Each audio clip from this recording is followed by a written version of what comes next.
Fala pessoal, tudo bem? Aqui quem fala é o Emílio dos Santos.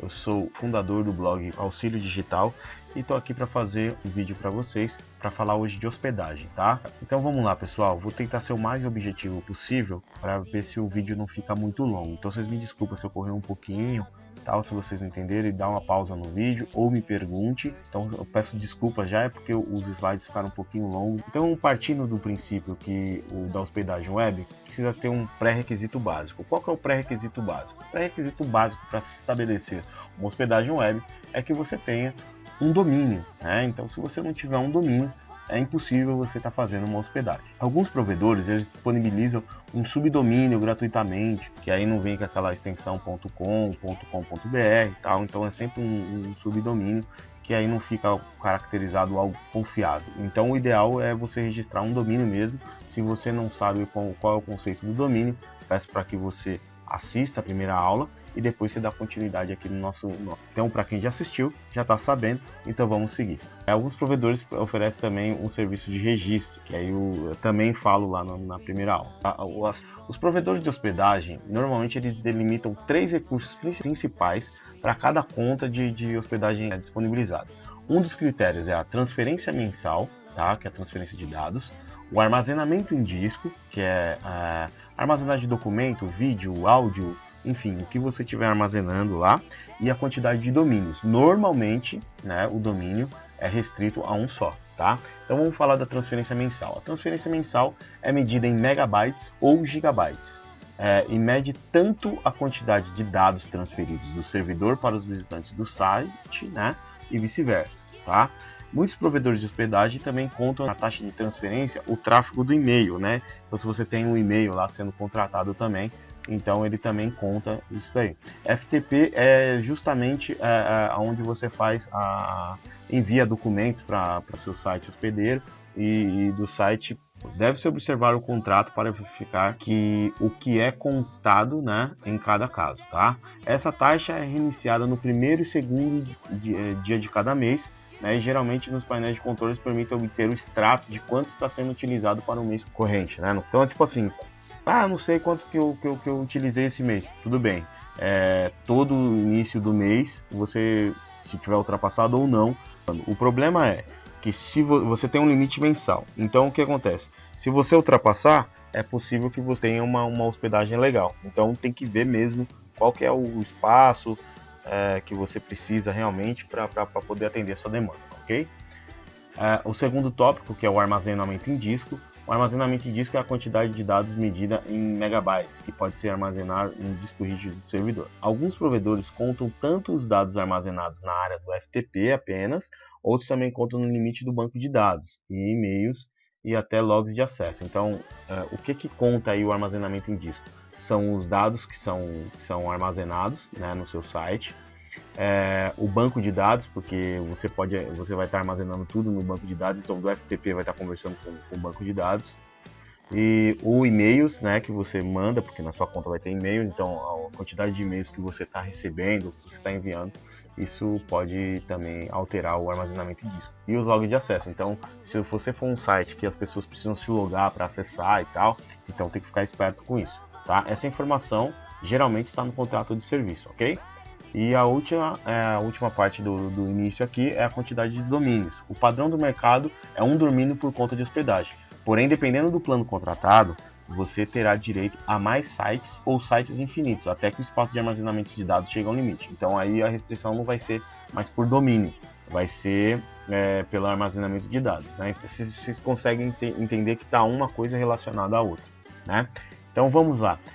Agora eu vou falar referente aos serviços essenciais para um site. Então, as 3 coisas fundamentais são a quantidade de domínios, armazenamento em disco e a transferência de dados. Então, vamos falar agora referente aos serviços essenciais para um site básico, tá? É o serviço de publicação, servidor para o protocolo, né? O banco de dados, serviço de e-mail e painel de controle. O serviço de publicação, o que ele contempla? Quem contrata a hospedagem de sites deve enviar seu site ao servidor. O envio do site se dá tipicamente, isso daqui são as ferramentas que agregam, tá? Para que você para você saber se você está fazendo uma boa contratação de hospedagem ou não, tá? Então, se o envio do site se dá tipicamente através do FTP, uma interface web, através da qual pode se efetuar o upload de arquivos. Outras formas de publicação é o SSH e o front page. Normalmente, hoje, plataformas como o WordPress, Drupal ou Joomla, eles possuem um SSH que você consegue fazer exatamente transpor um documento seu diretamente para o seu site, né, para sua plataforma, sem a necessidade do FTP. O FTP são algumas plataformas que só conseguem com FTP. Eu vou fazer uma videoaula na prática referente a tudo isso que eu estou falando aqui, tá bom? Pode ficar tranquilo. Eu estou passando aqui bem teórico, mas estou indo mais rápido porque realmente a teoria é um pouco chata, mas a gente não pode deixar de falar. O segundo tópico é referente à linguagem de programação. Apesar da linguagem web, a linguagem de programação web padrão ser o HTML, que normalmente é referente à edição de páginas, alguma coisa desse tipo, layouts e tal, existem outras linguagens que podem ser processadas e modificá-lo de forma dinâmica, tá? As linguagens de programação mais comuns para a web, a gente está falando de hospedagem, é o PHP e o ASP, tá? Através dessas linguagens, o conteúdo do site pode ser armazenado em um banco de dados. Então a linguagem de programação é importante e normalmente é assim, qualquer hospedagem que você for, eles vão ter a linguagem de programação PHP ou ASP. Normalmente a maioria é utilizado o PHP.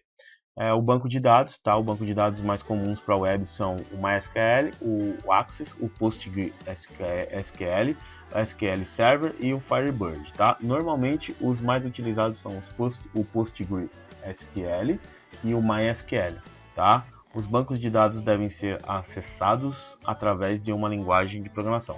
Não fiquem preocupados com essas informações, porque normalmente a gente não tem acesso a isso. Isso daqui é mais profundo, é mais para quem está estudando programação, alguma coisa assim. Mas eu ainda vou fazer algumas videoaulas de alguns conceitos bem básicos e bem práticos aí para quando a gente tiver que utilizar o banco de dados, tá? Não se preocupem.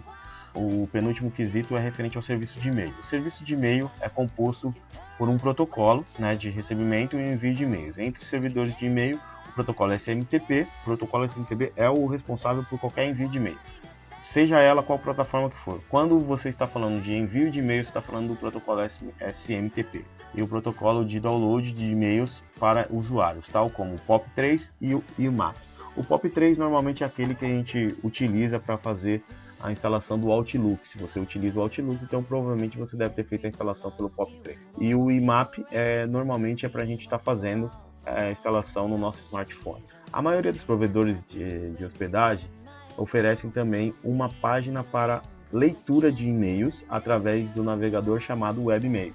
Então, normalmente quando você está numa empresa, alguma coisa assim, que você tem um e-mail corporativo, você não consegue acessar da sua casa, correto?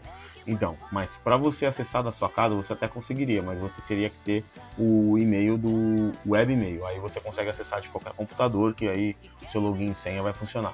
Então, é só um exemplo, tá? Então vamos lá para o próximo, gerenciador da área de hospedagem, que aqui a gente está falando mais do painel de controle, para que você, a preferência é que seja uma coisa intuitiva para que você localize todas as ferramentas que você precisa de uma forma prática. O mais utilizado é o cPanel, tá? O Plesk Panel, esse daqui, quem te dá essa opção, o que eu conheço é o serviço da GoDaddy. GoDaddy eu sei que ela te dá a opção do Plesk Panel, tá? Daqui normalmente é padrão isso aí, tá? Ou é um ou é outro, tá? Normalmente. Então vamos falar dos tipos de hospedagem que existem. Então existe o tipo de hospedagem grátis, hospedagem compartilhada, revenda de hospedagem, serviço virtual, o VPS, hospedagem em cloud e streaming. Então falando de hospedagem grátis, a maioria dos serviços gratuitos de hospedagem são extremamente limitados quando comparado à hospedagem paga. Por quê? Porque ele inclui banners, outro tipo de propagandas no site. Então você está com o seu site lá e às vezes tem propaganda que não tem nada a ver com o conteúdo que você está produzindo. A maioria dos sites oferece um envio de sites por uma interface web, que normalmente não te dá acesso ao FTP. Por quê? Porque o interesse realmente é que você compre uma hospedagem paga, né?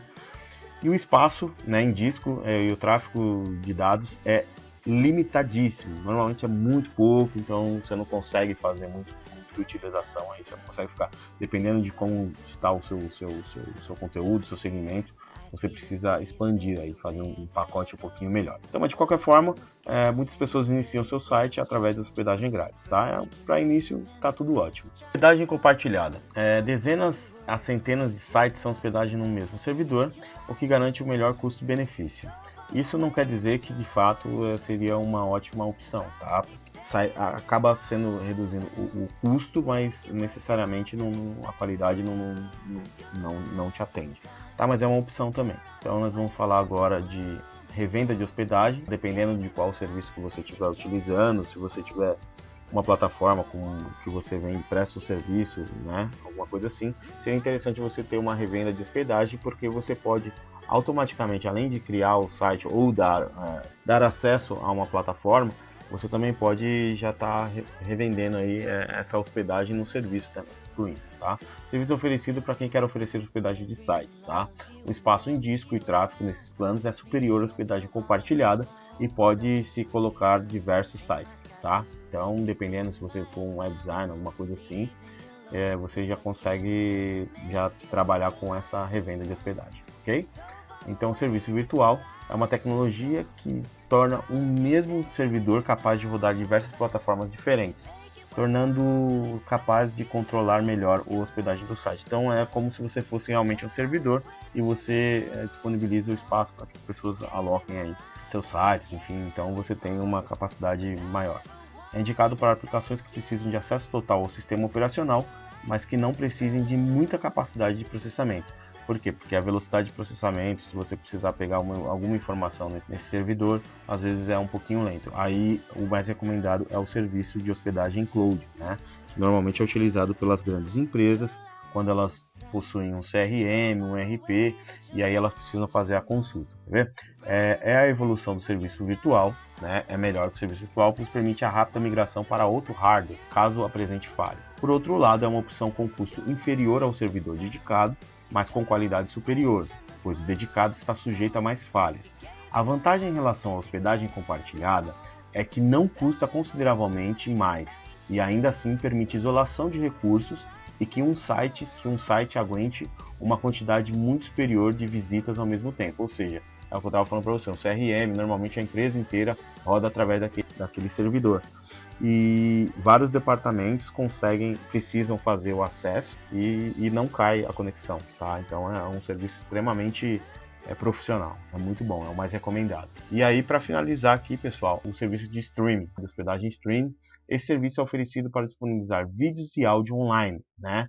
No formato um cliente, um servidor e infinitos usuários, tá? Isso daqui normalmente é uma rádio, né? Uma rádio web, que aí você consegue ter o locutor falando com o servidor e várias pessoas ouvindo ao vivo aquela programação e tendo acesso aqui, tá bom? Basicamente são esses os serviços. Pessoal, eu cheguei ao fim da nossa videoaula, tá batendo aí os 15 minutos. Eu espero que vocês entenderam o conteúdo aí, a didática da gente poder estar passando essa teoria. Eu tentei ser o mais breve possível e o menos teórico possível, porque teoria é um pouquinho chato. O que eu vou fazer? Eu vou fazer uma próxima aula, né, já acompanhando aqui, na continuação aí desse vídeo, você vai ter a aula prática de tudo isso que foi dito. Independente de qualquer coisa, eu quero dizer que esse material aqui com a teoria, eu fiz um e-book, né, e tá aí na descrição do vídeo para que você baixe esse e-book, para que você possa ler pausadamente, tal, não precisa tanta correria, e que você consegue gratuitamente esse material, tá? E nesse e-book já tem os links de alguns sites das hospedagens que necessita, por exemplo, streaming, hospedagem em cloud, servidor virtual, revenda de hospedagem e hospedagem compartilhada e hospedagem gratuita. Então nesse e-book já tem os links diretos, é só você baixar o e-book, ele é um arquivo em PDF, mas tem os links lá que você pode estar acessando diretamente aí a esses provedores, tá bom? Então eu espero que vocês gostem, tá? Por favor, dá uma força aí pra gente continuar o nosso trabalho, curta, compartilha. Se você gostou do vídeo, dá um like aí. Se você quiser fazer pergunta, pode fazer pergunta. Se você tiver alguma dúvida, alguma sugestão para dar, pode alguma solicitação, pode fazer aí nos comentários que eu estarei respondendo com o maior prazer, tá bom? Obrigado, pessoal. Forte abraço.